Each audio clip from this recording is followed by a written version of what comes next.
Thanks. I didn't expect an answer so soon. You didn't exactly leave me much of a choice. I know what Tommy's capable of when he's angry, and he'd be plenty angry if he were to find out that I've been less than entirely faithful. You've been hosting orgies twice a week since God knows when. That's a little beyond not entirely faithful. They're fetish parties. A little like bondage, a dash of sadomasochism. It's really quite relaxing. You should try it sometime. I find reality enough of a challenge most days. So what exactly do you want me to do? I want the lowdown on Tommy. Who's involved, how it works, everything. If Tommy finds out that I set him up, I'll be pushing up daisies before the morning edition hits the streets. Men never suspect their wives or lovers of double-crossing them. Their egos can't accommodate such betrayal. They're kind of stupid that way, aren't they? Added to the list. Okay. Where should I start?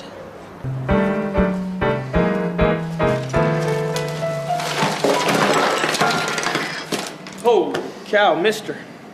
What caused this carnage? I lost my temper. It's this guy. He keeps making crank calls to me every day for 11 years. Calling me names, making fun of my kids. I don't even have kids. Making fun of my wife, my ex-wife, I mean, because of him. If I ever get my hands on that son of a bitch. Who's laughing now, huh? You think this is funny? How about this? How about this? How about this? Who's laughing now, huh? Well, did you have any particular color in mind? Black would be nice. You want something that can handle call display. Oh yeah, sounds like just the ticket to solve all your problems. What's that? See, there's a little digital display on your phone that lets you know who's calling. You interested? Well, I'm interested. Real interested. Oh, hey, Blanche, how's it going? I was beginning to wonder if you'd dropped off the face of the earth. Maybe you just stopped talking to me because I'm always getting tanked and looking up your skirt. What's that? Well, I'm kind of between cases right now, so I could probably give you a hand. Sure, that sounds swell. 3 o'clock. Yeah, I'll see you then. Blanche de Maurier. In a different world, she was the kind of dame I could see myself doing somersaults over. The kind of world where good-looking women with jobs and self-respect don't get nauseated at the thought of having sex with me.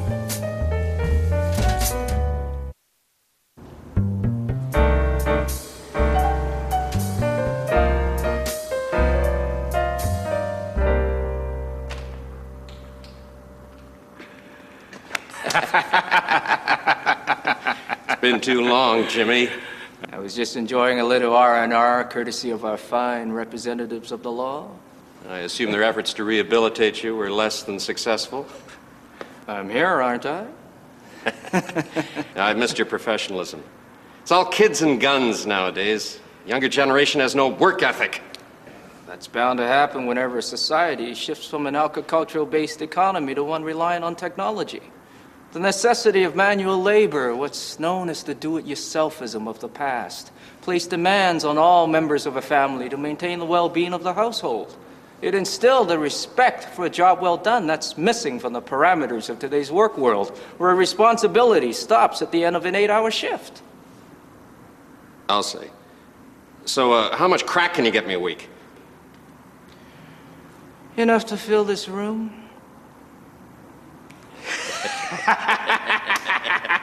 Welcome back, Jimmy. Do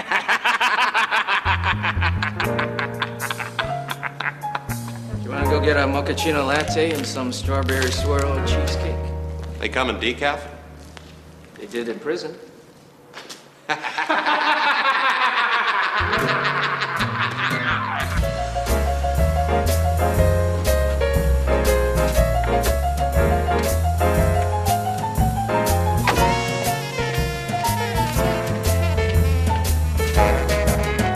Make this quick. What have you got? I do this for you one time, and I've got your word that you'll stay the hell out of my life and forget everything you know about my social activities. If what you've got in that envelope checks out, It'll be like we never met. Be careful, Blanche. Sooner or later, Tommy gets to know just about everything that goes on in this city. I'd hate to think what would happen if he were to find out that a reporter was asking all the wrong questions.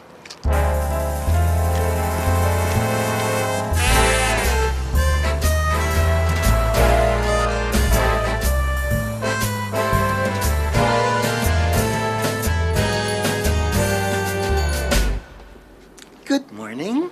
Yeah, I'll bet it is, panty waist. Okay. Is there something I can do for you? Kind of greenbacks would a guy be looking at to lay his hands on that suit in the window? $2,000. Alterations are extra. Why don't you make smart and get it out of there? So old Butchie here can try it on.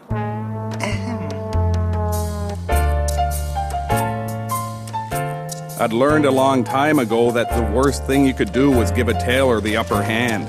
The world was full of people who thought they were just getting into an inseam measurement and ended up in therapy instead.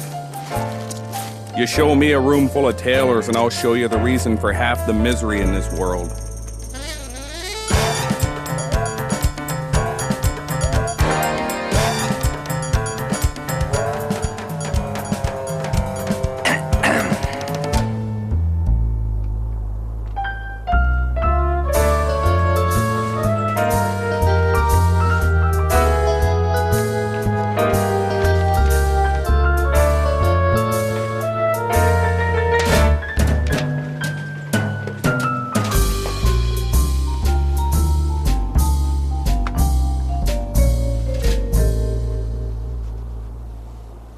That looks real nice, prick.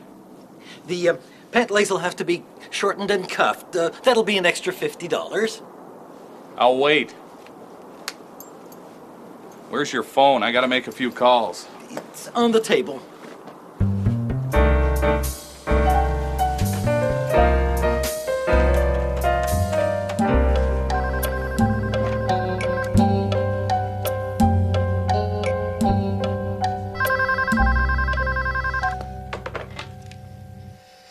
Hello?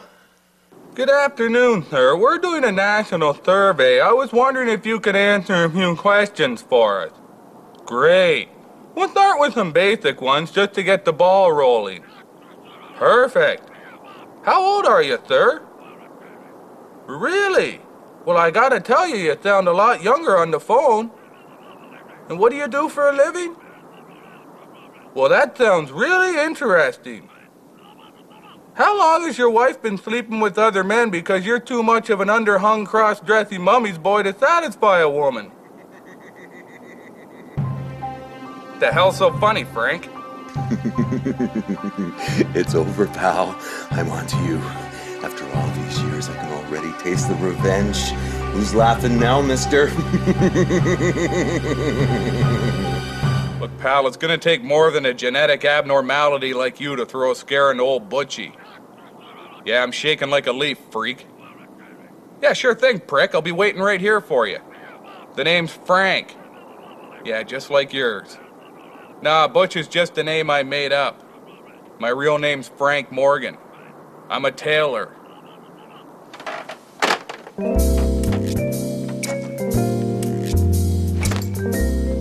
I'll wear 'em out, pal.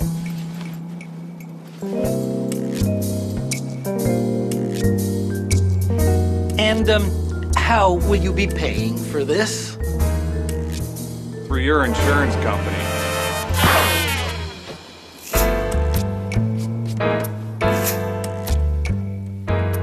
Yeah, it's real nice having Jimmy back in the fold.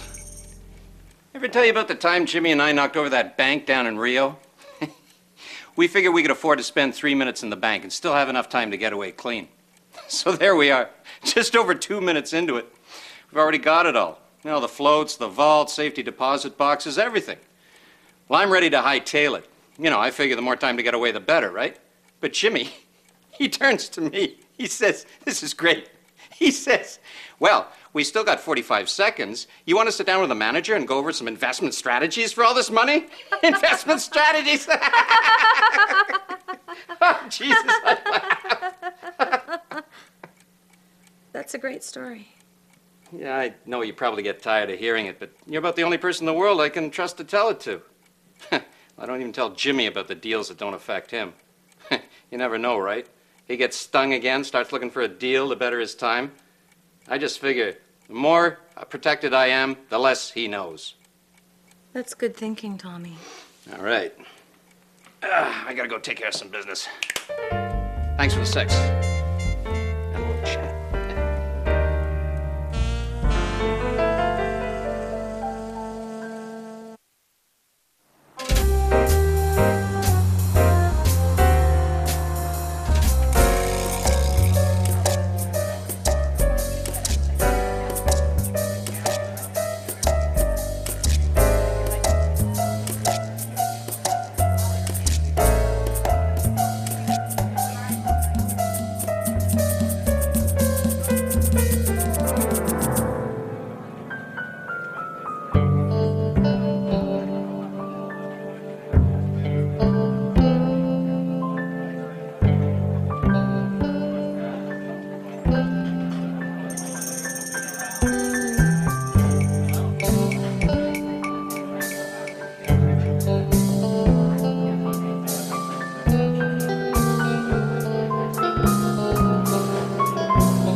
Hi, Butch.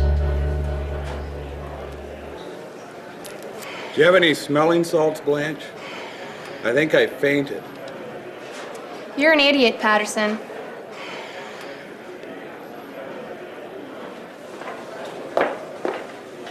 How you been, Butch? Just a second. Hey, skirt and blouse. Give me 21 shots of tequila. That's a lot of alcohol, Butch. Oh, it better be. So why'd you call this rendezvous? Maybe you just needed a little visual reminder of how good looking I am. I don't think so. Don't sweat it, baby. I'm a man, you're a woman. You got needs. I can probably help you out with them until you find someone good at it. I'm better than nothing, baby. That's one hell of a sales pitch, Butch, but this is about business. That's all it ever will be. Just put them on her tab, pal.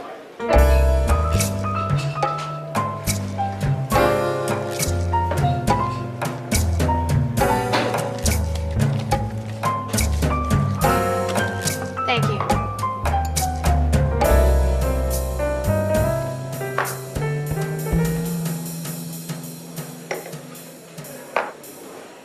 You said you wanted my help.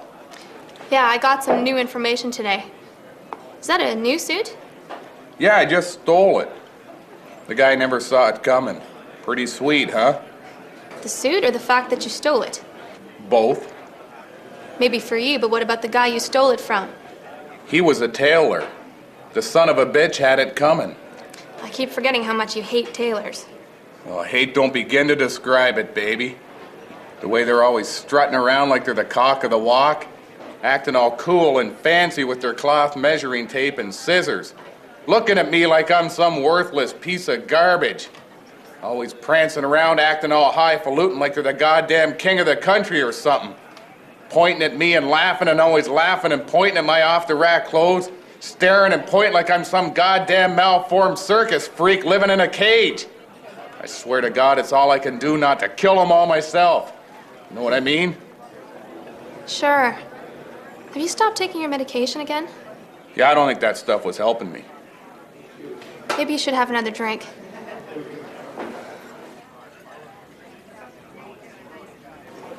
I had a meeting with Debbie Hitler this morning. She playing ball? She's hitting home runs. I'm not real good with similes. That was a metaphor. See what I mean? She understood exactly where I was coming from, and she decided she would rather face the possibility that Tommy might find out she was double-crossing him than face the guarantee he'd find out she'd been cheating on him. Jesus, that's harder than the baseball one. That wasn't a metaphor, Butch. It meant exactly what it sounded like. Well, that makes things easier. So what did Debbie give you? By the looks of it, almost everything. Well, if you got everything, then why the hell are you cutting into my drinking time? Well, you know what they say. A picture's worth 1,000 words. Simile. Because I want to catch Tommy in the act. If all I have is Debbie's word for things, well, then any decent lawyer will be able to pick apart my story and leave Tommy smelling like a rose. Caught in the act of what? Does the name Jimmy McMurray ring a bell? That was that guy from My Three Sons. I knew that son of a bitch was crooked. That was Fred McMurray. Jimmy was the guy who got arrested a couple of years back when the plane he was using to ship drugs into the country blew an engine and crash-landed in the city. I remember that. Right in the middle of the garment district. God, I laughed all them tailors getting hurt. Hey, you remember the bender I went on celebrating? Oh, I remember. I bailed you out of jail 9 times in 3 weeks. Cost me over $1,000. I thought Jimmy was still in jail. Paroled 3 weeks ago. Didn't take him long to get back into the swing of things either. Him and Tommy are right back at it. And I want pictures of their little reunion party. Where do you see me fitting in? The drugs are being shipped in tonight. Tommy's picking them up at a vacant warehouse down by the waterfront. I need some backup while I get the pictures. No, Tommy. He ain't gonna cotton much to the idea of you and me sniffing around his business. There's $50 in it for you. What time you gonna pick me up? 9 o'clock, out front of your office. That'll give us plenty of time to go over our plan. Owen Patterson. Try and stay sober. Like I got a choice.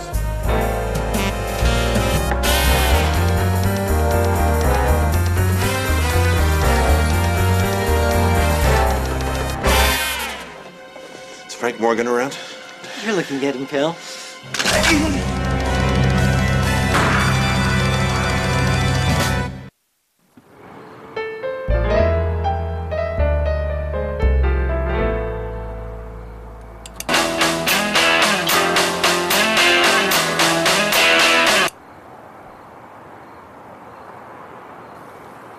I thought that was a cigarette lighter.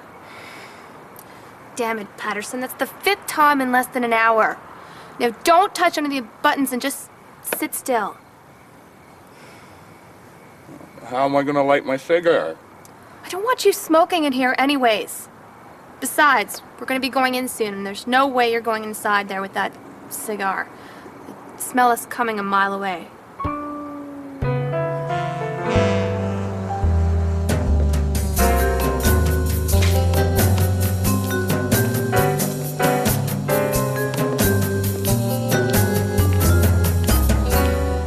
Nice to see you again, Jimmy. What have we here? Just like I told you. All cut and ready for the street. This is grade A stuff, Tommy. I take it you verified that yourself? Not anymore. I had 2 heart attacks in prison. Almost killed me getting off the stuff. My doc said 1 more relapse and I'm looking at checking out for good. You're okay now, though, right? Yeah. I just gotta take it easy. Stay away from all my old bad habits. No sudden shocks or excitement. But my connection assures me this is all top of the line.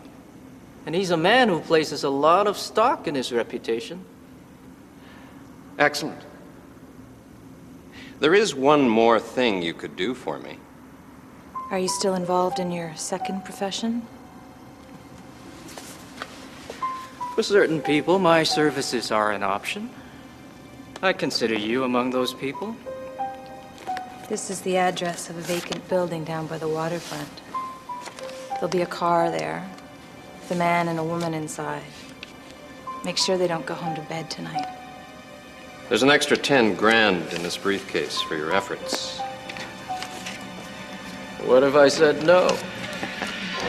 I would have killed you, kept the money and drugs, and done it myself. Remind me to steal a watch that works. It's just past midnight. I think Debbie's played us for a couple of rubes. You know, I never would have figured Hitler would lie. Why don't we just call it a night and go make last call somewhere? Old Butchie could stand to throw a few stiff ones down his throat. I'm not ready to pack it in just yet. Let's give it another hour or so, just to make sure. Well, it's your $100, Blanche. But just between you and me, I think someone's been pulling the wool over your eyes. Like that time I followed that guy into the washroom down at the train station. You know, because he had all that candy. Just pray to God what happened to me never happens to you. Still trying to get over that, you know. Well, it's only been a couple of weeks. Give it some time. Just wish I didn't like candy so much, you know?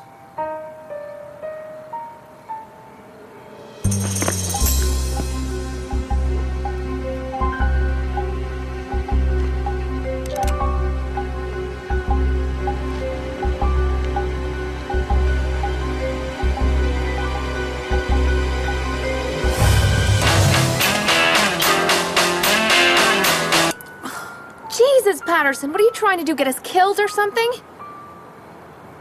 Keep your pants on, Blanche. Unless you're inclined otherwise. Nobody's dying here tonight. Not with old Butch on the shift.